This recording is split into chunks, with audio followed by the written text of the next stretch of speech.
السلام علیکم ورحمۃ اللہ وبرکاتہ۔ وعلیکم السلام ورحمۃ اللہ وبرکاتہ۔ عالم اسلام کے مسلمانوں کے لیے ایک خوشخبری۔ باب العلم انواریہ ایجوکیشنل سوسائٹی کے تحت چلنے والا ادارہ جامعہ انواریہ کے زیر اہتمام قرآن مجید کی تفسیر کے علاوہ حدیث شریف و فقہ کی مشہور و معروف معتبر و مستند صحیح ستہ کو ملا کر جملہ 25 کتابوں کی ویڈیو ریکارڈنگ کا سلسلہ شروع کیا جا چکا ہے۔ اسی کی ایک سنہری کڑی جامع ترمذی شریف کا درس بھی ہے جو الحمدللہ جاری و ساری ہے۔ بیات شیخ المشائخ حضرت سید محمد عبد القدیر الحسینی المعروف نورانی پاشا رحمۃ اللہ علیہ، بانی و فاؤنڈر جامعہ انواریہ و باب العلم انواریہ ایجوکیشنل سوسائٹی حیدرآباد۔ سب سے پہلے عربی عبارت پڑھی جائے گی، ترجمہ کیا جائے گا اور مسائل بیان کرتے ہوئے مختصر سی تشریح کی جائے گی تاکہ احادیث شریفہ کا منشا و مقصد سمجھ میں آئے اور ہم ان پر احکام شریعت پر آسانی کے ساتھ عمل پیرا ہو سکیں۔ اللہ تعالیٰ سے دعا ہے کہ وہ ہم کو سننے اور سنانے سے زیادہ احکام شریعت پر عمل کرنے کی توفیق عطا فرمائے، آمین۔ زکوٰۃ کے بیان کی یہ دوسری نشست ہے۔ آج کی اس دوسری نشست کا آغاز حدیث نمبر 598 سے ہوتا ہے۔ بسم اللہ الرحمن الرحیم۔ باب ما جاء اذا ادیت الزکاۃ فقد قضیت ما علیک۔ حدثنا عمر بن حفص الشیبانی حدثنا عبید اللہ بن وهب حدثنا عمرو بن الحارث عن دراج عن ابن حجرة عن ابیہ عن ابی ہریرہ ان النبی صلی اللہ علیہ وسلم قال اذا ادیت الزکاۃ مالک فقد قضیت ما علیک۔ قال ابو عیسیٰ هذا حدیث حسن غریب وقد روی عن النبی صلی اللہ علیہ وسلم من غیر وجہ انه ذکر الزکاۃ فقال رجل یا رسول اللہ هل علی غیرها فقال لا الا ان تطوع وابن حجیرة عبد الرحمن بن حجیرة البصری۔ یہ بیان اس حکم کا جو آیا ہے کہ جب تم زکوٰۃ ادا کر دو تو تم اپنے فرض سے سبکدوش ہو گئے۔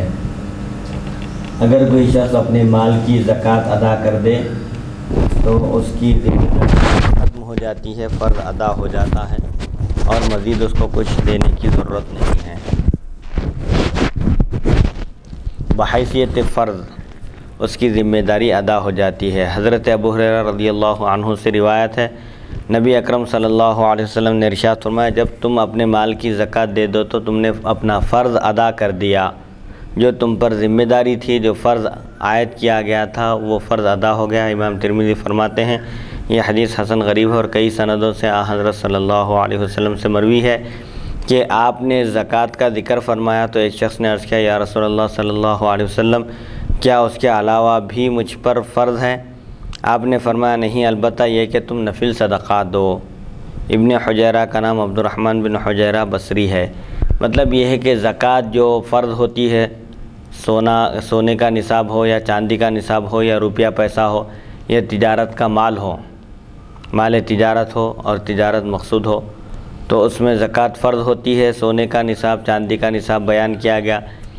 اگر کسی شخص کے پاس نصاب کی مقدار میں سونا ہو یا نصاب کی مقدار میں چاندی ہو یا نصاب کی مقدار میں نقدی ہو تو اس پر زکوٰۃ فرض ہوتی ہے۔ فرض ادا کرنے کے بعد کوئی اور اس پر ذمہ داری عائد نہیں ہوتی۔ البتہ اگر کوئی شخص فرض زکوٰۃ کے علاوہ بھی نفل خیر خیرات کرنا چاہے تو اس کو اختیار ہے، اگر نہ کرے تو اس پر ملامت بھی نہیں کی جائے گی اور شریعت کی جانب سے کوئی گرفت بھی نہیں ہے۔ کوئی فرائض کو بھی ادا کر لے تو اس کا فرض ادا ہو جاتا ہے۔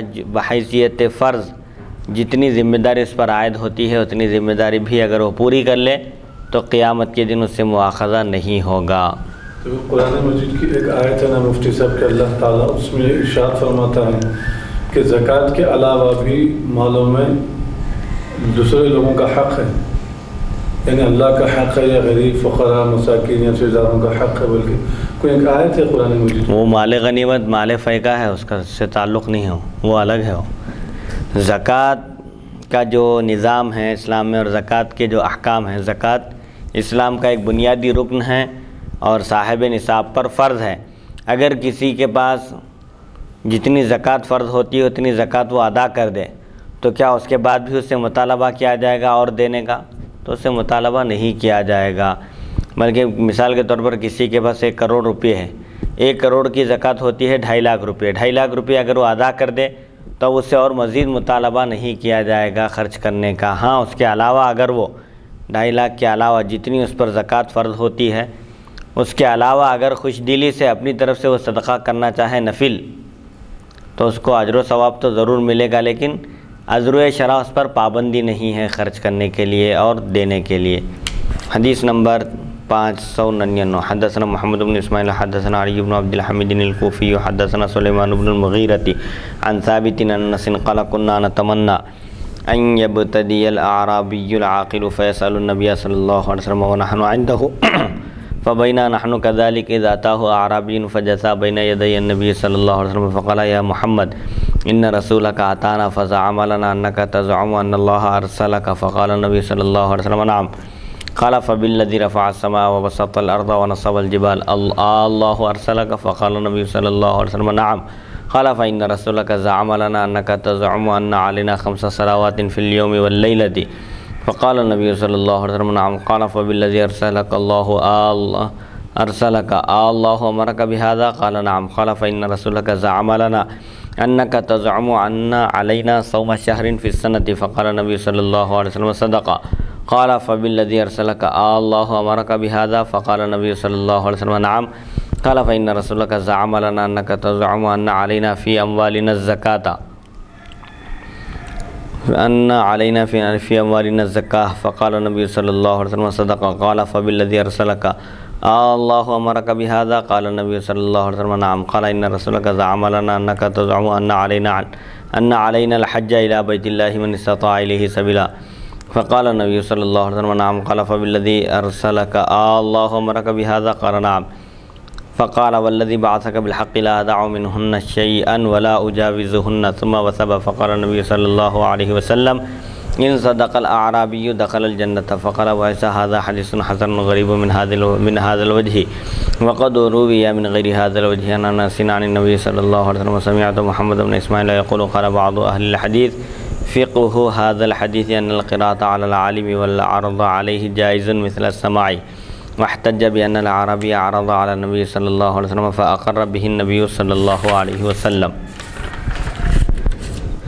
حضرت انس بن مالک رضی اللہ عنہ فرماتے ہیں ہماری خواہش ہوتی تھی، ہماری یہ آرزو اور تمنا ہوتی تھی کہ کوئی عقل مند دیہاتی بدوی نبی کریم صلی اللہ علیہ وسلم سے کچھ پوچھے اور ہم بھی وہاں موجود ہوں۔ یعنی صحابہ کرام پر حضور اکرم صلی اللہ علیہ وسلم کا رعب اور آپ کا دبدبہ، آپ کی شان و شوکت ایسی طاری تھی کہ صحابہ کرام کچھ پوچھنے سے بھی ہچکچاہٹ محسوس کرتے تھے۔ ایک ہیبت اور ایک رعب طاری تھا، نبوت کا رعب صحابہ کرام پر طاری تھا، اسی لیے وہ حضور اکرم صلی اللہ علیہ وسلم کی مجلس میں جب بیٹھتے تو بیان کرنے والے بیان کرتے ہیں کہ ایسا بیٹھا کرتے تھے جیسے ان کے سروں پر پرندے ہیں، ذری سی حرکت سے وہ پرندے اڑ جائیں گے، اس قدر وہ متعدب تھے۔ حضور اکرم صلی اللہ علیہ وسلم کا ادب اور احترام کرتے تھے اور یہ خواہش کرتے تھے کہ بدوی دیہاتی لوگ جو بگڑ قسم کے ہوتے ہیں، تہذیب وغیرہ سے دور ہوتے ہیں اور بلا تکلف گفتگو کرتے ہیں، رہتے ہیں، تو ایسے کوئی دیہاتی لیکن عقل مند دیہاتی حضور کریم صلی اللہ علیہ وسلم کی خدمت میں حاضر ہوں اور آپ سے سوالات کریں اس حال میں کہ ہم بھی وہاں موجود ہوں، تو ان کے سوالات سے ہمارے علم میں اضافہ ہوگا۔ ایک دن ہم حاضر تھے کہ ایک بدوی آیا، اتفاق سے ایک دن نبی کریم صلی اللہ علیہ وسلم کی خدمت میں ہم لوگ موجود تھے کہ ایک دیہاتی آیا اور نبی کریم صلی اللہ علیہ وسلم کے سامنے 2 زانوں ہو کر بیٹھ گیا، جس طرح تشہد میں بیٹھا جاتا ہے قاعدہ میں، اس طرح بیٹھا اور اس نے کہا اے محمد صلی اللہ علیہ وسلم، آپ کے قاصد ہمارے پاس آئے اور انہوں نے بتایا کہ آپ نے رسالت کا دعویٰ فرمایا۔ اس دیہاتی بدوی نے نبی کریم صلی اللہ علیہ وسلم کے سامنے باادب بیٹھ کر سوالات کیے۔ پہلا سوال اس نے یہ کیا کہ آپ نے قاصد کو روانہ فرمایا تھا ہمارے پاس، انہوں نے یہ بتایا کہ آپ رسول ہونے کا دعویٰ کرتے ہیں، کیا یہ سچ ہے؟ تو نبی کریم صلی اللہ علیہ وسلم نے فرمایا ہاں۔ اب یہاں پر یا محمد کہہ کر خطاب کیے وہ بدوی، لیکن علماء اہل سنت، جمہور اہل سنت و جماعت کے ائمہ کہتے ہیں کہ حضور صلی اللہ علیہ وسلم کو نام لے کر خطاب کرنے کے بجائے اوصاف کے ساتھ آپ کو خطاب کرنا چاہیے۔ آپ کا ذکر یا رسول اللہ، یا حبیب اللہ ان الفاظ کے ساتھ کرنا چاہیے۔ یا محمد کہنا منع ہے، کیونکہ اللہ تعالیٰ نے قرآن پاک میں فرمایا کہ جس طرح آپس میں ایک دوسرے کو بلاتے ہو، نام لے کر پکارتے ہو، رسول کو اس طرح نام لے کر نہ پکارو، بلکہ اوصاف کے ساتھ ان کا ذکر کرو، ان کے فضائل اور کمالات، جن کمالات کے وہ مالک ہیں ان کمالات کی طرف نسبت کر کے خطاب کرو۔ یہی ادب کے قریب ترین بات ہے۔ ادب اور احترام بھی اسی میں ہے کہ کسی کے اوصاف وغیرہ سے ان کو یاد کیا جائے۔ تو رسول اکرم صلی اللہ علیہ وسلم کو یا محمد کہنے کے بجائے یا رسول اللہ، یا حبیب اللہ پکارا جائے۔ تو اب وہ دیہاتی پھر ایک سوال کرتے ہیں، اس نے اچھا جب حضور اکرم صلی اللہ علیہ وسلم نے فرمایا ہاں، یعنی میرے قاصد نے جو بیان کیا کہ میں رسول ہونے کا دعویٰ کرتا ہوں، میں اللہ کی طرف جانب سے بھیجا گیا ہوں، وہ بالکل سچ ہے۔ جب دیہاتی نے جواب سنا تو اس نے کہا قسم ہے اس ذات کی جس نے آسمان کو بلند کیا، یعنی آسمان کو بلند چھت بنایا، بغیر ستون کے اتنا بڑا آسمان بنایا، زمین کو بچھونا بنایا، بالکل نرم بھی نہیں ہے، زمین کے لوگ اندر دھنس جا رہے ہیں، اور بالکل سخت بھی نہیں ہے کہ لوگ اس کے اوپر ٹک نہیں پا رہے ہیں۔ زمین کو مخلوق کے لیے بچھونا بنایا اور آسمان کو چھت بنایا بلند، اور پہاڑوں کو کھڑا کیا زمین کا بیلنس قائم رکھنے کے لیے۔ اگر پہاڑ نہ ہوتے تو زمین ایک طرف جھک جاتی تھی، تو زمین کے توازن کے لیے، زمین کے بیلنس کو قائم رکھنے کے لیے اللہ نے پہاڑوں کو کھڑا کیا زمین کے اوپر۔ اللہ تعالیٰ نے اب پھر اس نے کہا کیا اللہ تعالیٰ نے آپ کو بھیجا ہے؟ اچھا جب دیہاتی بدوی نے یہ پوچھا کہ آپ کے قاصد یہ بیان کرتے ہیں کہ آپ اللہ کے رسول ہونے کا دعویٰ کرتے ہیں، تو حضور فرمائے ہاں۔ تو پھر وہ قسم دے کر پوچھتا ہے قسم اس ذات کی جس نے آسمان کو بلند کیا اور زمین کو بچھونا بنایا اور پہاڑ قائم کیے، کیا اللہ نے آپ کو بھیجا ہے؟ آپ اللہ کی جانب سے رسول بن کر آئے ہیں؟ تو نبی کریم صلی اللہ علیہ وسلم نے فرمایا ہاں۔ اس کے بعد پھر دیہاتی نے اور ایک سوال کیا کہ آپ کے قاصد ہمارے لیے یہ بیان کرتے ہیں کہ آپ یہ فرماتے ہیں، یعنی آپ یہ بیان کرتے ہیں کہ ہم پر دن اور رات میں 5 نمازیں فرض ہیں۔ تو نبی کریم صلی اللہ علیہ وسلم نے فرمایا ہاں، یعنی حضور صلی اللہ علیہ وسلم اس شخص کے سوالات کے آپ جوابات عنایت فرما رہے ہیں اور اس کی ایک ایک بات کی تصدیق فرما رہے ہیں۔ اس نے جب پوچھا کہ آپ کے قاصد یہ بیان کرتے ہیں کہ ہم پر دن اور رات میں 5 نمازیں فرض ہیں، ہمارے ذمے میں ہیں، تو نبی کریم صلی اللہ علیہ وسلم نے فرمایا ہاں۔ تو وہ دیہاتی کہنے لگے قسم ہے اس ذات کی جس نے آپ کو رسول بنا کر بھیجا، کیا اللہ تعالیٰ نے آپ کو اس کا حکم دیا ہے؟ کیا یہ نمازوں کی جو فرضیت کا حکم ہے، 5 وقتہ نمازیں جو فرض ہیں مسلمانوں کے ذمے ہیں، کیا یہ اللہ نے حکم دیا ہے؟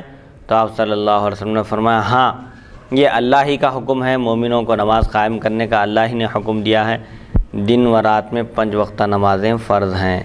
پھر کہنے لگا وہ دیہاتی بدوی آپ کے قاصد نے ہمیں آپ کا فرمان بتایا کہ ہم پر سال میں 1 مہینے کے روزے فرض ہیں۔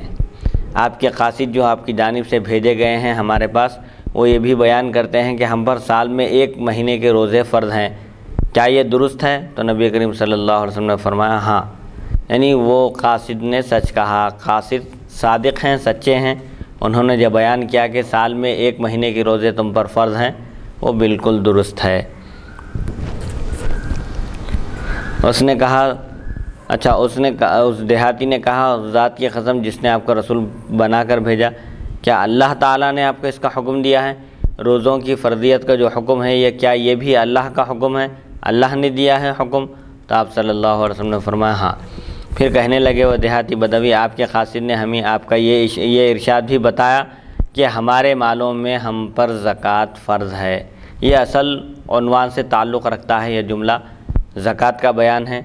اب وہ دیہاتی عرض کرتے ہیں کہ آپ کے قاصد آپ کے جو ارشادات ہم کو بتا رہے ہیں ان میں آپ کا یہ ارشاد بھی ہم کو انہوں نے بتایا کہ ہمارے اموال میں ہم پر زکوٰۃ فرض ہے، جو صاحب نصاب ہو، سونے کی نصاب کا مالک ہو یا چاندی کے نصاب کا مالک ہو، یا سونا یا چاندی میں سے کسی ایک کے بھی نصاب کے برابر اس کے پاس نقدی ہو، نیٹ کیش ہو، اور اس پر 1 سال گزر جائے تو اس پر زکوٰۃ فرض ہے۔ تو آپ صلی اللہ علیہ وسلم نے فرمایا اس نے سچ کہا، یعنی قاصد نے جو بیان کیا ہے کہ تمہارے اموال میں تم پر زکوٰۃ فرض ہے، قاصد بالکل برحق ہے، سچے ہیں۔ کہنے لگے وہ دیہاتی اس ذات کی قسم جس نے آپ کو رسول بنایا، کیا اللہ تعالیٰ نے آپ کو یہ حکم دیا؟ یعنی زکوٰۃ کی فرضیت کا حکم بھی اللہ کا ہے، اللہ نے اپنے بندوں کو حکم دیا کہ وہ اپنے مالوں کی زکوٰۃ ادا کریں۔ تو آپ صلی اللہ علیہ وسلم نے فرمایا ہاں، یہ اللہ ہی کا حکم ہے کہ بندوں پر ان کے اموال میں زکوٰۃ فرض ہے، اغنیاء پر، اور وہ فقراء کا حصہ ہے زکوٰۃ۔ تو پھر وہ دیہاتی کہنے لگے آپ کے قاصد نے یہ بھی بتایا کہ آپ فرماتے ہیں ہم میں سے جو بیت اللہ شریف تک جانے کی استطاعت رکھتا ہے، طاقت رکھتا ہے، اس پر بیت اللہ کا حج فرض ہے۔ تو نبی کریم صلی اللہ علیہ وسلم نے فرمایا ہاں، یہ میں نے ہی بیان کیا ہے۔ تو دیہاتی کہنے لگے اس ذات کی قسم جس نے آپ کا رسول بنایا، کیا اللہ تعالیٰ نے آپ کو اس کا حکم دیا ہے؟ حج کی فرضیت کا حکم بھی اللہ کی جانب سے نازل کیا گیا؟ تو آپ صلی اللہ علیہ وسلم نے فرمایا ہاں۔ کہنے لگا اس ذات کی قسم جس نے آپ کو حق کے ساتھ مبعوث فرمایا، ان میں سے میں کسی چیز کو نہیں چھوڑوں گا اور نہ ہی کسی چیز سے آگے بڑھوں گا۔ پھر جلدی جلدی اٹھا اور چلا گیا۔ وہ دیہاتی جو سوالات کر رہے تھے نماز کے بارے میں، زکوٰۃ کے بارے میں، حج کے بارے میں، روزے کے بارے میں، مختلف چیزیں جو پوچھ رہے تھے، حضور صلی اللہ علیہ وسلم سے تصدیق چاہ رہے تھے، حضور صلی اللہ علیہ وسلم نے تصدیق فرما دی۔ تو دیہاتی نے کہا کہ میں ان احکام میں سے کسی بھی حکم میں کمی زیادتی نہیں کروں گا۔ دن رات میں 5 وقتہ نمازیں فرض ہیں، 5 وقتہ نمازوں کا اہتمام کروں گا۔ سال میں 1 مرتبہ 1 مہینے کے روزے فرض ہیں، فرض روزے رکھوں گا، اور مال میں جو زکوٰۃ واجب ہے زکوٰۃ بھی ادا کروں گا، اور بیت اللہ شریف کی استطاعت ہے حج بھی کروں گا۔ اس میں سے کوئی چیز نہ کمی کروں گا، اس میں نہ اضافہ کروں گا۔ یہ کہہ کر وہ بدوی دیہاتی چلے گئے۔ تو نبی کریم صلی اللہ علیہ وسلم نے ارشاد فرمایا اگر بدوی نے سچ کہا تو وہ جنت میں داخل ہوگا۔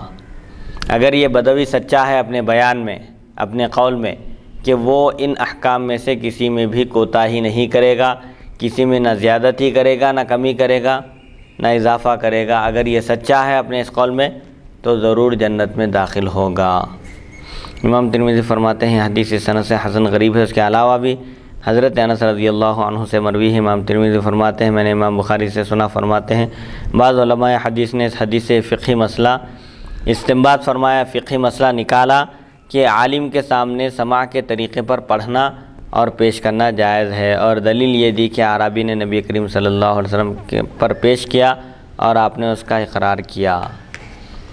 اس حدیث شریف میں ایک سب سے پہلی بات جو بتائی جا رہی ہے کہ صحابہ کرام حضور اکرم صلی اللہ علیہ وسلم کا بے حد احترام کرتے تھے، انتہائی تعظیم اور ادب کرتے تھے، اور آپ کے نبوت کے رعب سے صحابہ کرام انتہائی احتیاط کے ساتھ سوال کرتے تھے، سوال کرنے میں بہت احتیاط برتتے تھے، اور ان کی خواہش یہ ہوتی تھی کہ جو بدوی دیہاتی لوگ ہیں، چونکہ وہ شہر میں نہیں رہتے ہیں، دیہات میں رہتے ہیں، گاؤں میں رہتے ہیں، جس کی وجہ سے ان کی فطرت میں، طبیعت میں ان کی سختی ہوتی ہے، اور تہذیب سے چونکہ وہ دور ہوتے ہیں، تہذیب، تعلیم اور تربیت سے، اسی وجہ سے اگر کوئی دیہاتی آ کر کوئی سوال کرے نبی کریم صلی اللہ علیہ وسلم سے تو ہم کو بھی معلومات ہو جائیں گے اور اس مسئلے سے ہم بھی واقف ہو جائیں گے۔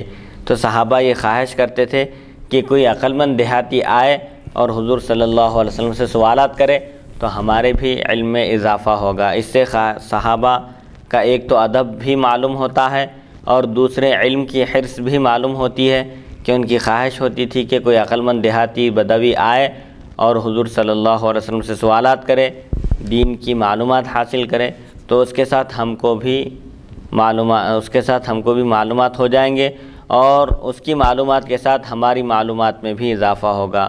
چنانچہ یہ خواہش صحابہ کی ہوتی تھی۔ اتفاق سے ایک مرتبہ ایک دیہاتی آئے اور انہوں نے یہ مختلف سوالات کیے۔ اصل اس میں جو اہم چیز جو ہے زکوٰۃ کا چونکہ بیان ہے، تو وہ دیہاتی پوچھتے ہیں کہ آپ کے قاصد یہ بیان کرتے ہیں کہ ہمارے اموال میں زکوٰۃ واجب ہے، تو حضور صلی اللہ علیہ وسلم نے فرمایا ہاں۔ تو اس سے بھی یہ معلوم ہوتا ہے کہ زکوٰۃ ایک بنیادی فرض ہے، دین اسلام کا ایک بنیادی رکن ہے، اور حضور صلی اللہ علیہ وسلم اس دیہاتی کو جنت کی خوشخبری عطا فرماتے ہیں، شرط کے ساتھ کہ اگر یہ اپنی شرط پر پورا اترے، یہ جو کہہ رہا ہے کہ میں ان احکام میں کمی زیادتی نہیں کروں گا، 5 وقتہ نمازیں ہیں، روزہ ہے، رمضان کے روزے ہیں، زکوٰۃ ہے، حج ہے، اور یہ جو بھی احکام ہیں شریعت کے، ان پر اگر عمل کر لے کوئی تو یقیناً وہ کامیاب ہوگا۔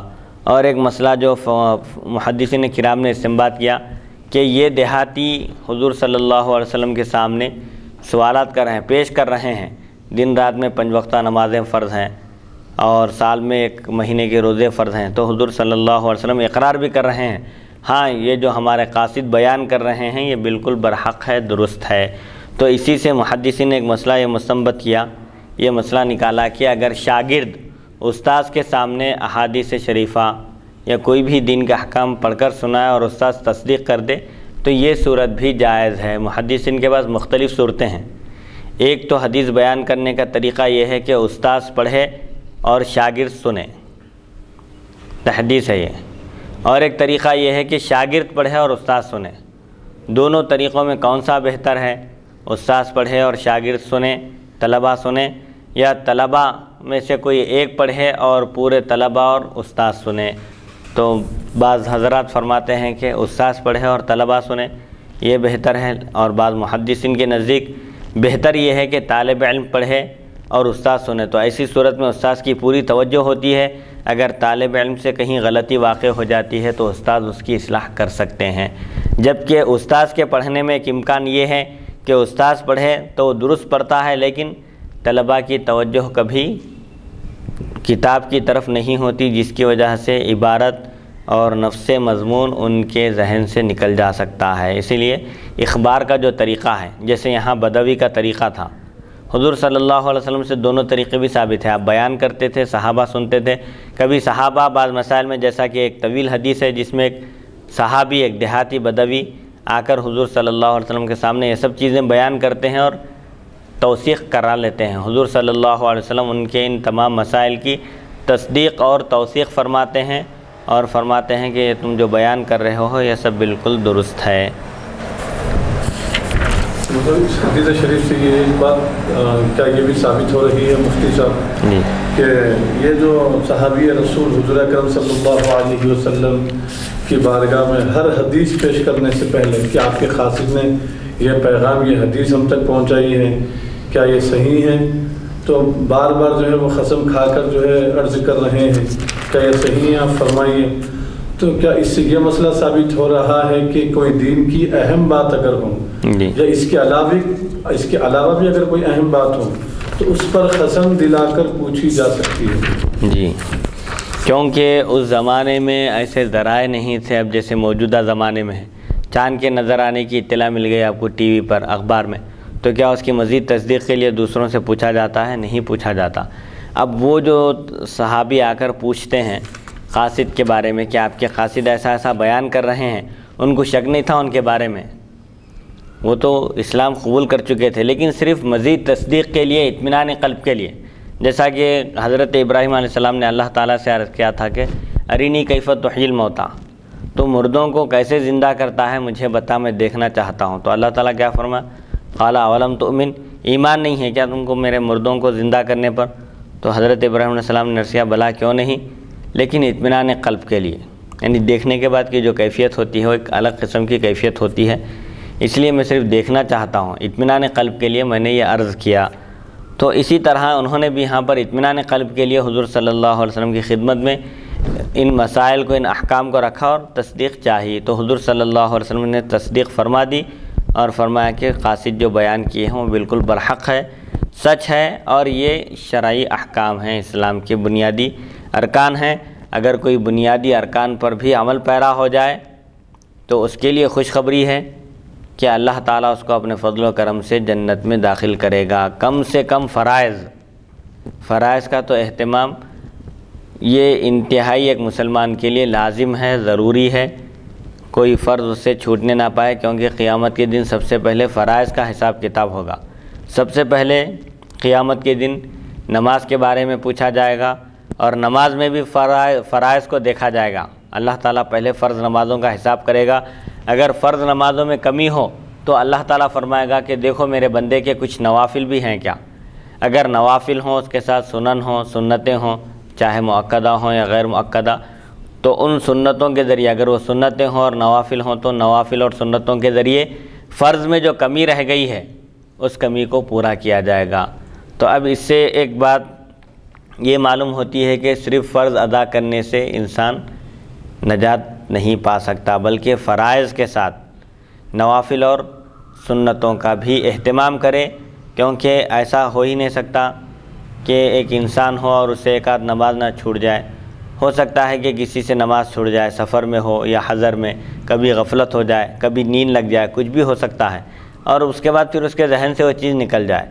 تو اسی لیے کوشش اس بات کی کرنی چاہیے کہ فرض نماز کے ساتھ سنتوں کا بھی اہتمام کرے، تاکہ سنتوں کی برکتوں سے بھی استفادہ کیا جا سکے، اور فرض میں جو کوتاہی اور کمی رہ گئی ہے اس کمی کی تلافی کے لیے سنتوں اور نوافل کا سہارا لینا ضروری ہے، تاکہ قیامت کے دن بھی جب اللہ تعالیٰ کی بارگاہ میں اعمال پیش ہوں گے اور اعمال کا حساب کتاب ہوگا، تو اس وقت سب سے پہلے جب فرائض کو دیکھا جائے گا، فرائض میں اگر کوتاہی ہو، کمی ہو، تو نوافل کے ذریعے اور تطوع یعنی سنتوں کے ذریعے اس نقصان کی تلافی کی جائے گی۔ اگر کوئی صرف فرائض پر اکتفا کر رہا ہے تو ظاہر بات ہے قیامت کے دن جب اس کا حساب ہوگا اور فرائض میں اگر کمی ہوگی تو وہ کمی کس طرح پوری کی جائے گی۔ اسی لیے فرائض کے ساتھ خاص طور پر جو سنت مؤکدہ ہے، جس کے چھوڑنے پر انسان گناہ گار ہوتا ہے، ان سنتوں کا بھی اہتمام کرنا چاہیے۔ یہ جو بات بتائی گئی ہے کہ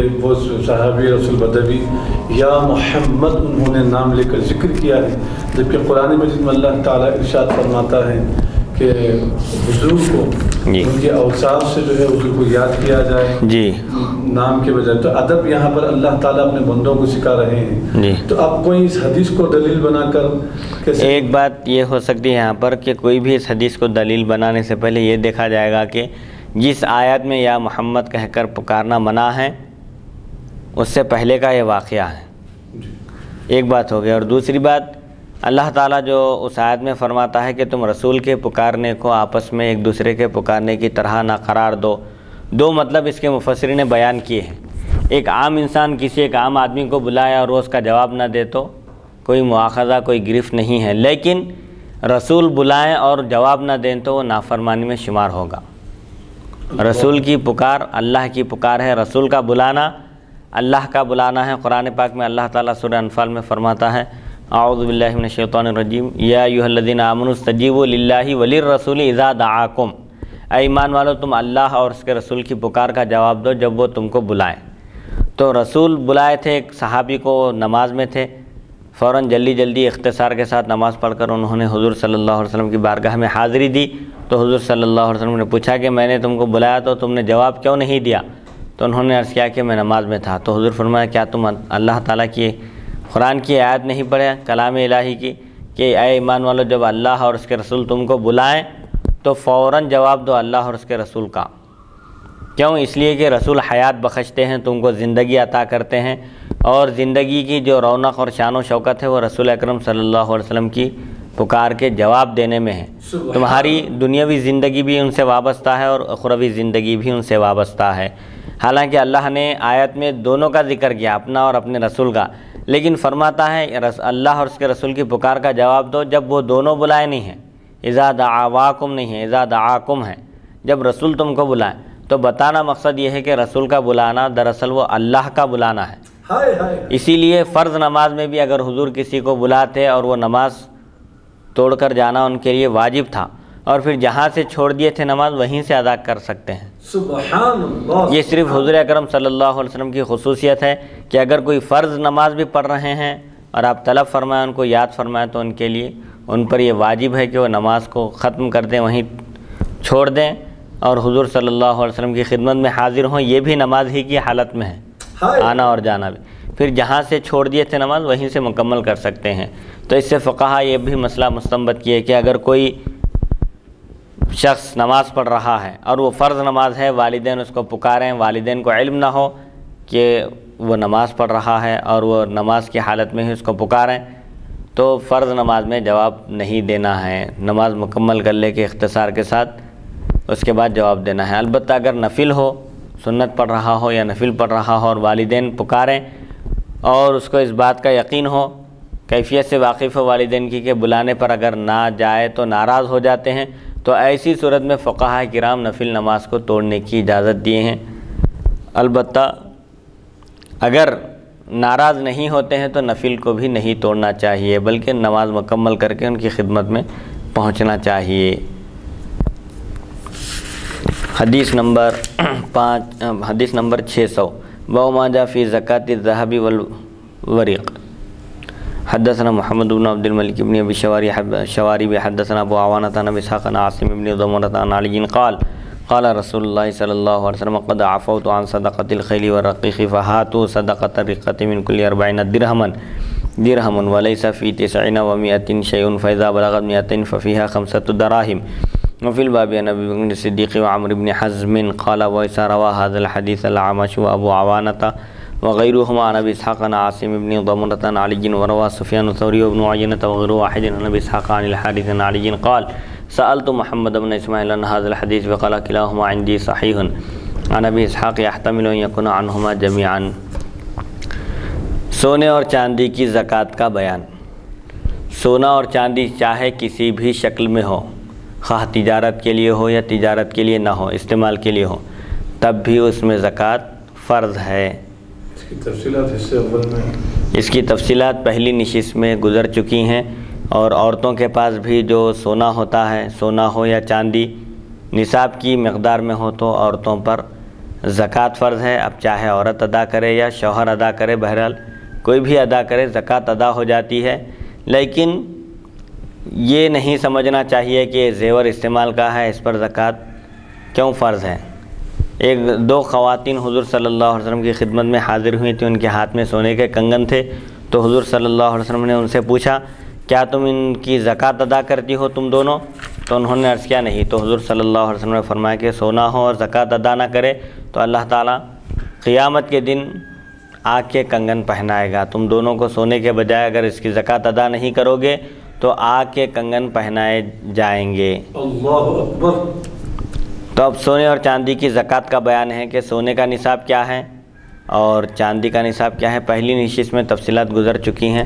حضرت علی کرم اللہ وجہہ سے روایت ہے، نبی اکرم صلی اللہ علیہ وسلم نے فرمایا میں نے تم سے خدمت کے گھوڑوں اور غلاموں کی زکوٰۃ معاف کر دی، بس چاندی کی زکوٰۃ ادا کرو۔ 40 درہموں میں 1 درہم ہے اور 199 میں کچھ نہیں، 199 تک میں کچھ نہیں۔ جب 200 ہو جائیں تو ان میں 5 درہم ہیں۔ اس باب میں حضرت ابوبکر صدیق اور عمرو بن حزم رضی اللہ عنہما سے بھی روایت ہے۔ امام ترمذی فرماتے ہیں عامش اور ابو عوانہ نے یہ حدیث بواسطہ ابو اسحاق اور عاصم بن ضمرہ حضرت علی کرم اللہ وجہہ الکریم سے روایت کی ہے۔ سفیان ثوری، ابن عیینہ اور کئی دوسرے راویوں نے اسے بواسطہ ابو اسحاق اور حارث حضرت علی رضی اللہ عنہ سے روایت کیا۔ امام ترمذی فرماتے ہیں میں نے امام بخاری سے اس حدیث کے بارے میں پوچھا تو انہوں نے فرمایا کہ میرے نزدیک یہ دونوں روایتیں ابو اسحاق سے صحیح ہیں، ہو سکتا ہے یہ روایت دونوں یعنی حارث اور عاصم سے مروی ہو۔ اس حدیث شریف میں سے حضور اکرم صلی اللہ علیہ وسلم کا اختیار بھی ثابت ہوتا ہے اور آپ کی یہ خصوصیت بھی معلوم ہوتی ہے کہ حضور صلی اللہ علیہ وسلم کو اللہ نے قرآن مجید کا نہ صرف شارح بنا کر بھیجا بلکہ آپ کو اللہ نے شارع بھی بنایا، یعنی قانون سازی کرنے والا بھی بنایا۔ آپ قانون بھی بنا سکتے ہیں اور کسی قانون سے کسی کو الگ بھی کر سکتے ہیں۔ یہ آپ کے اختیارات ہیں جو اللہ نے آپ کو عطا فرمایا، اس لیے آپ فرماتے ہیں کہ میں نے معاف کر دیا خدمتی گھوڑوں اور غلاموں کی زکوٰۃ کو۔ جو گھوڑے خدمت کے لیے ہیں، سواری کے لیے ہیں، اور جو غلام خدمت کے لیے ہیں، ایسے غلاموں اور گھوڑوں پر زکوٰۃ فرض نہیں ہے۔ میں نے درگزر کر دیا، معاف کر دیا ہے، اس میں زکوٰۃ نہیں ہے۔ تو اس سے معلوم ہوتا ہے کہ حضور صلی اللہ علیہ وسلم کو اللہ نے اختیار عطا فرمایا تھا۔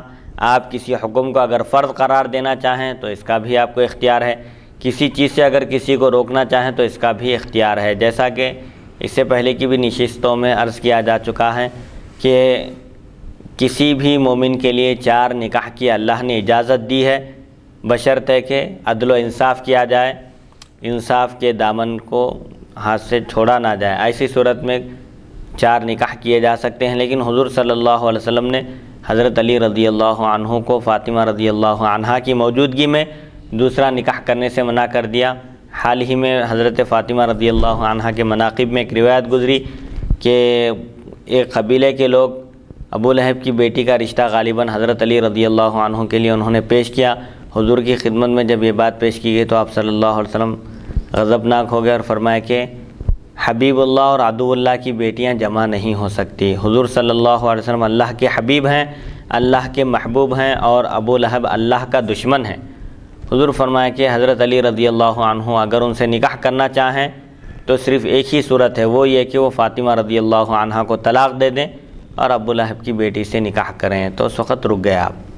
تو بہرحال اس سے معلوم ہوتا ہے کہ حضور صلی اللہ علیہ وسلم کو اللہ نے خصوصی اختیارات عطا فرمائے تھے کہ ایک چیز جو ازروِ شرع درست ہے، جائز ہے، لیکن حضور صلی اللہ علیہ وسلم اگر اس سے کسی کو منع فرمانا چاہیں، روک دینا چاہیں، تو یہ حضور صلی اللہ علیہ وسلم کو اختیار حاصل ہے، اور آپ کا حکم عین اللہ کا حکم ہے۔ سبحان اللہ۔ اسی لیے قرآن پاک میں اللہ تعالیٰ فرماتا ہے وَمَا كَانَ لِمُؤْمِنٍ وَلَا مُؤْمِنَةٍ إِذَا قَضَى اللَّهُ وَرَسُولُهُ أَمْرًا أَن يَكُونَ لَهُمُ الْخِيَرَةُ مِنْ أَمْرِهِمْ، یعنی کسی بھی مومن مرد اور مومن عورت کے لیے یہ سزاوار نہیں ہے، یہ ان کے شایع نشان نہیں ہے کہ اللہ اور اس کے رسول ان کے حق میں کسی ایک چیز کا فیصلہ فرما دیں تو اب ان کو اختیار رہے، یعنی اختیار ان کو قطعاً نہیں ہو سکتا۔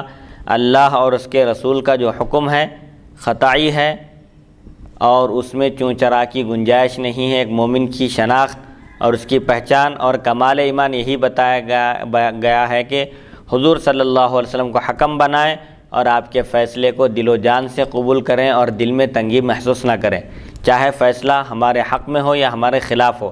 ہر صورت میں حضور صلی اللہ علیہ وسلم کے فیصلے پر گردن جھکانے کا نام ہی ایمان ہے۔ سبحان اللہ، سبحان اللہ۔ بہرحال اس حدیث شریف سے حضور صلی اللہ علیہ وسلم کا اختیار معلوم ہوتا ہے کہ آپ کو اللہ نے ایسے اختیارات عطا فرمائے تھے کہ اگر آپ ایک چیز جو عمومی طور پر حرام ہے مردوں کے لیے، جیسے سونا ہے، لیکن آپ نے اس سے حضرت سراقہ بن مالک رضی اللہ عنہ کو الگ کر دیا تھا اس حکم سے، اور فرمایا تھا ہجرت کے موقع پر جب انہوں نے آپ کا تعاقب کیا، انعام کی حرص میں، انعام کی خواہش میں انہوں نے حضور صلی اللہ علیہ وسلم کا پتہ لگانے کا بیڑا اٹھایا تھا، ذمہ داری قبول کی تھی، اور غار ثور جس میں حضور صلی اللہ علیہ وسلم اور حضرت ابوبکر صدیق رضی اللہ عنہ پناہ لیے ہوئے تھے، رکے ہوئے تھے، اس مقام تک پہنچ گئے تھے، آپ صلی اللہ علیہ وسلم کی طرف آگے بڑھنے کا ارادہ کیے تو حضور صلی اللہ علیہ وسلم نے زمین کو حکم دیا تو زمین گھوڑے کے پیروں کو، قدموں کو روک دی تھی، زمین میں دھنس گئے تھے۔ تو حضرت سراقہ ابھی اس وقت مسلمان نہیں ہوئے تھے، انہوں نے حضور صلی اللہ علیہ وسلم سے معافی طلب کی، آپ صلی اللہ علیہ وسلم نے معاف فرما دیا اور یہ خوشخبری بھی عطا فرمائی کہ اے سراقہ میں تمہارے ہاتھوں میں قیصر و کسریٰ کے سونے کے کنگن دیکھ رہا ہوں، یعنی تمہارا مقدر تو انتہائی روشن ہے، تمہارا مستقبل، تم مستقبل میں ایمان لاؤ گے اور تم کو سرفرازیاں ہوگی، اللہ کی طرف سے عطائیں ہوگی۔ چنانچہ حضرت عمر رضی اللہ عنہ کے زمانے میں قیصر و کسریٰ فتح ہوئے، وہاں کا جب مال غنیمت حضرت عمر رضی اللہ عنہ کی بارگاہ میں، دربار میں لایا گیا تو آپ نے سراقہ بن مالک کو طلب فرمایا اور ان کے ہاتھ میں وہ سونے کے کنگن پہنائے۔ اس طرح رسول اکرم صلی اللہ علیہ وسلم کی وہ پیشن گوئی پوری ہوئی۔ حالانکہ سونا مرد کے لیے حرام ہے، لیکن حضور صلی اللہ علیہ وسلم کو اللہ نے یہ اختیار دیا کہ آپ جس کو چاہیں، جس حکم سے چاہیں الگ کر سکتے ہیں، خصوصی اختیارات عطا فرما سکتے ہیں۔ ایسے ہی خزیمہ بن ثابت غالباً ایک صحابی ہیں جن کی ایک ہی گواہی کو حضور صلی اللہ علیہ وسلم نے دو آدمیوں کی گواہی کے برابر قرار دیا۔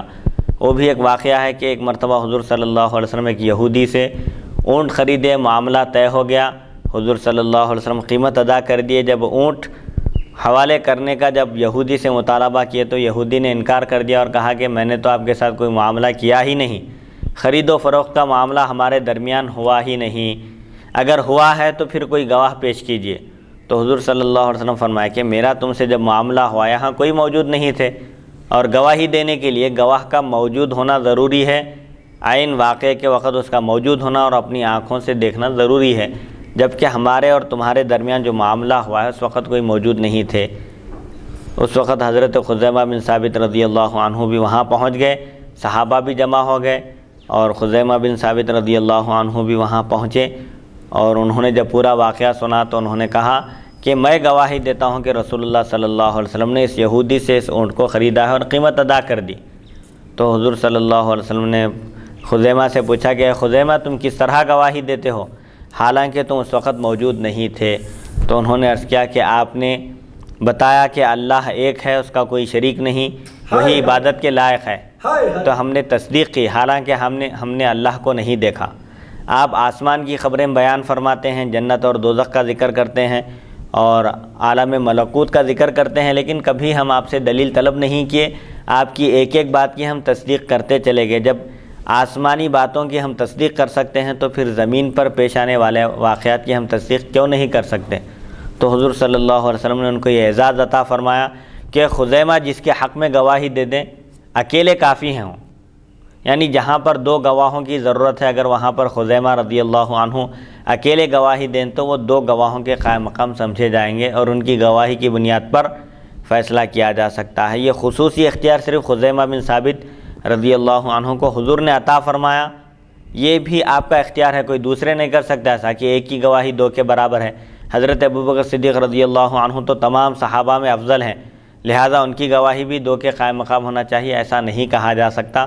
ان کا ایک مقام و مرتبہ ہے، اور حضور صلی اللہ علیہ وسلم نے بعض صحابہ کو جو خصوصیتیں اپنی طرف سے عنایت فرمائی تھی وہ ایک الگ چیز ہے، تو اس سے بھی حضور کا اختیار معلوم ہوتا ہے۔ تو بہرحال یہ اختیارات والی احادیث شریفہ بھی بے شمار ہیں جو اہل سنت و جماعت کے مسلک کو واضح کرتی ہیں کہ ان کا مسلک قرآن اور حدیث سے ہٹ کر نہیں ہیں۔ سراقہ بن مالک رضی اللہ عنہ حضرت عمر رضی اللہ عنہ کے خلافت کے دور میں جب وہ قیصر اور روم فتح ہوا تو آپ نے کنگن پہنا ہے، کیونکہ حضور صلی اللہ علیہ وسلم کی بشارت تھی، تو اس سے معلوم یہ ہوا کہ جبکہ مرد کے لیے پہننا ضروری نہیں ہے، سونا حرام ہے، لیکن ضروری نہیں ہے، نہیں حرام ہے، حرام ہے، لیکن صحابہ جو ہے یعنی حضور اکرم صلی اللہ علیہ وسلم کے اختیار کو مانتے ہیں اور قبول کرتے ہیں، کیونکہ حضور نے ان کو اجازت دی تھی، اجازت دی۔ اور اس میں صحابہ کا عقیدہ ہے جی، اور اس میں ایک اشارہ یہ بھی ہے کہ سراقہ بن مالک کب تک زندہ رہیں گے حضور صلی اللہ علیہ وسلم یہ بھی جانتے ہیں، اسی لیے تو خوشخبری عطا فرما رہے ہیں، جبکہ ایک عام آدمی کسی کے بارے میں نہیں بتا سکتا کہ وہ کب تک زندہ رہے گا۔ کسی کے بارے میں اندازہ کیے کہ 60 سال تک رہے گا، اس سے پہلے بھی چلے جا سکتا ہے، لیکن وہاں رسول کی اطلاع ہے، رسول کی خبر ہے، قطعی ہے، پکی ہے، اور ہر چیز اپنی جگہ سے ہٹ سکتی ہے، لیکن قول رسول میں کبھی بھی فرق نہیں آ سکتا۔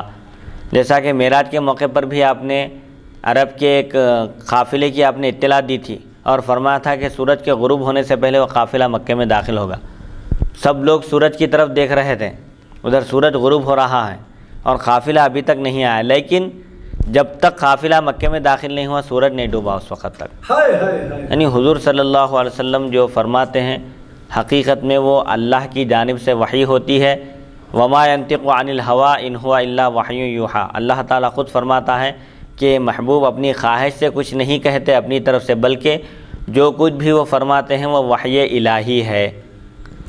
بہرحال حضور صلی اللہ علیہ وسلم فرماتے ہیں کہ میں نے تم سے خدمت کے گھوڑوں اور غلاموں کی زکوٰۃ معاف کر دی، پس چاندی کی زکوٰۃ ادا کرو، 40 درہموں میں 1 درہم زکوٰۃ واجب ہے اور 199 میں کچھ نہیں، البتہ جب 200 کی تعداد پوری ہو جائے تو 200 درہم میں 5 درہم واجب ہیں۔ چاندی کا نصاب 200 درہم ہے، یعنی 425 گرام 255 ملی گرام غالباً یہ چاندی کا نصاب ہے۔ اب موجودہ زمانے کے لحاظ سے وہ کتنے تولے ہوتی ہے اس کا مفتیان کرام سے معلومات کر کے اس ضمن میں پھر جب 1 سال گزر جائے، 1 سال گزرنا بھی شرط ہے زکوٰۃ کے لیے، اور اسلامی مہینے کا اعتبار ہے، اسلامی مہینوں کے لحاظ سے جب 1 سال گزر جائے غالباً 354-55 دن ہوتے ہیں، اس کے بعد اس کی زکوٰۃ ادا کرنی چاہیے، کیونکہ جس مال کی زکوٰۃ ادا کر دی جاتی ہے وہ مال محفوظ ہو جاتا ہے اور ضائع ہونے سے، تلف ہونے سے، چوری ہونے سے بچ جاتا ہے۔ اس کی تفصیل پہلی نشست میں زکوٰۃ کے بیان میں گزر چکی ہے۔ پھر حضور صلی اللہ علیہ وسلم فرماتے ہیں البتہ تم چاندی کی زکوٰۃ ادا کرو، ہر 40 درہم میں 1 درہم ہے اور 199 تک پہنچنے میں کوئی چیز واجب نہیں ہے، البتہ جب 200 درہم ہو جائیں تو اس میں 5 درہم واجب ہے۔ چاندی کا نصاب کیا ہے؟ 200 درہم ہے۔ اگر کسی کے پاس صرف 199 درہم ہوں، چاندی کے سکے ہوں، تو اس پر زکوٰۃ فرض نہیں ہے۔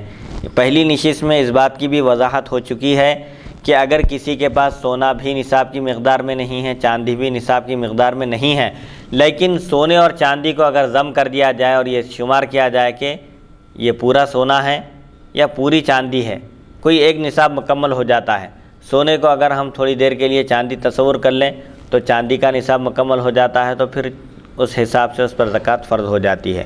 اور اگر تھوڑی سی چاندی ہے اس کو سونے میں بدل دیا جائے، سونا شمار کر لیں تو سونے کا نصاب مکمل ہوتا ہے، تو سونے کی زکوٰۃ اس پر فرض ہے۔ بہرحال صرف سونا ہو نصاب کی مقدار میں نہ ہو تو زکوٰۃ فرض نہیں ہے، صرف چاندی ہو وہ بھی نصاب کی مقدار میں نہ ہو تو زکوٰۃ فرض نہیں ہے۔ لیکن کسی کے پاس سونا بھی ہے اور چاندی بھی ہے، نصاب کی مقدار میں نہیں ہے، تو دونوں کو ملا کر دیکھا جائے گا، جو بھی نصاب پورا ہو چاہے سونے کا یا چاندی کا، اس کے حساب سے زکوٰۃ ادا کی جائے گی۔ اس لحاظ سے اگر دیکھا جائے تو کوئی گھر بھی زکوٰۃ سے خالی نہیں ہوگا، کیونکہ کسی بھی عورت کے پاس کم سے کم سونا اور چاندی تو ضرور ہوتے ہیں، تھوڑی ہی مقدار میں کیوں نہ ہو۔ حدیث نمبر 601 باب ما جاء فی زکاۃ الابل والغنم۔ حدثنا زیاد بن ایوب البغدادی و ابراہیم بن عبد اللہ الحروی و محمد بن کامل المروزی المعنى واحد قالوا حدثنا عباد بن العوام عن سفیان بن حسین عن الزہری عن سالم عن نبیہ ان رسول اللہ صلی اللہ علیہ وسلم كتب كتاب الصدقة فلم يخرجه إلى عماله حتى قبض فقرنه بسيفه فلما قبض عمل به أبو بكر حتى قبض وعمر حتى قبض وكان فيه في 5 من الإبل شاة وفي 10 شاتان وفي 15 3 شياه وفي 20 4 شياه وفي 25 بنت مخاض إلى 35 فإذا زادت ففيها بنت لبون إلى 45 فإذا زادت ففيها حقة إلى 60 فإذا زادت ففيها جذعة إلى 75 فإذا زادت ففيها ابنتا لبون إلى 90 فإذا زادت ففيها حقتان إلى 20 و100 فإذا زادت على 20 و100 ففي كل 50 حقة وفي كل 40 ابنة لبون وفي الشاء في كل 40 شاة إلى 20 و100 فإذا زادت فشاتان إلى 200 فإذا زادت فثلاث شياه إلى 300 شاة فإذا زادت على 300 شاة ففي كل 100 شاة شاة ثم ليس فيها شيء حتى تبلغ 100 ولا يجمع بين متفرق ولا يفرق بين مجتمع مخافة الصدقة وما كان من خليطين فإنهما يتراجعان بالسوية ولا يؤخذ في الصدقة هريمة ولا ذات عيب.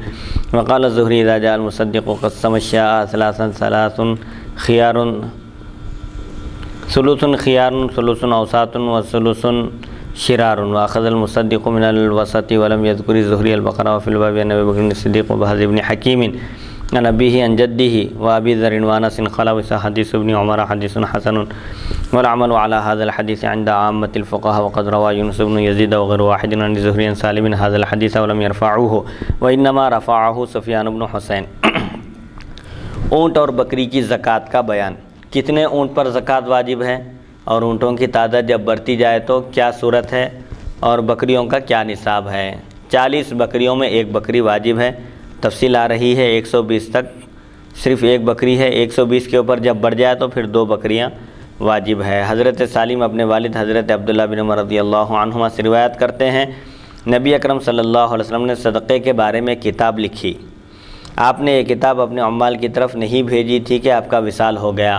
حضور صلی اللہ علیہ وسلم نے زکوٰۃ کے بارے میں ایک کتاب لکھی تیار کی تھی، ابھی آپ نے اپنے حاکموں اپنے عمال کی طرف اپنے قاصدوں کی طرف اس خط کو روانہ نہیں کیا تھا کہ آپ کا وصال باکمال ہو گیا، آپ نے اسے تلوار سے ملا کر رکھا تھا۔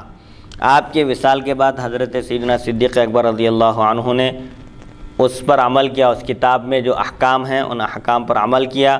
ان کے وصال فرمانے پر حضرت فاروق اعظم رضی اللہ عنہ نے اس پر عمل کیا۔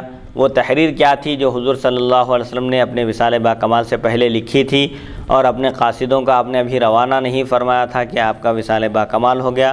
وہ تحریر یہ تھی 5 اونٹوں میں ایک بکری واجب ہے۔ کسی کے پاس اگر 5 اونٹ ہوں تو ان 5 اونٹوں کی زکوٰۃ ایک بکری ہے، اگر 10 ہو تو 2 بکریاں ہیں، اور اگر 15 اونٹ ہوں تو 3 بکریاں ہیں، 20 اونٹ ہوں تو 4 بکریاں ہیں، 25 اونٹ ہو تو 1 سالہ 25 میں اونٹ کا 1 سالہ بچہ، 35 تک 5 اونٹ اگر کسی کے پاس موجود ہوں تو 1 بکری زکوٰۃ فرض ہے، 10 ہو تو 2 بکریاں، 15 ہو تو 3 بکریاں، اور 4 ہو تو اور 20 ہو تو 4 بکریاں اس پر فرض ہے۔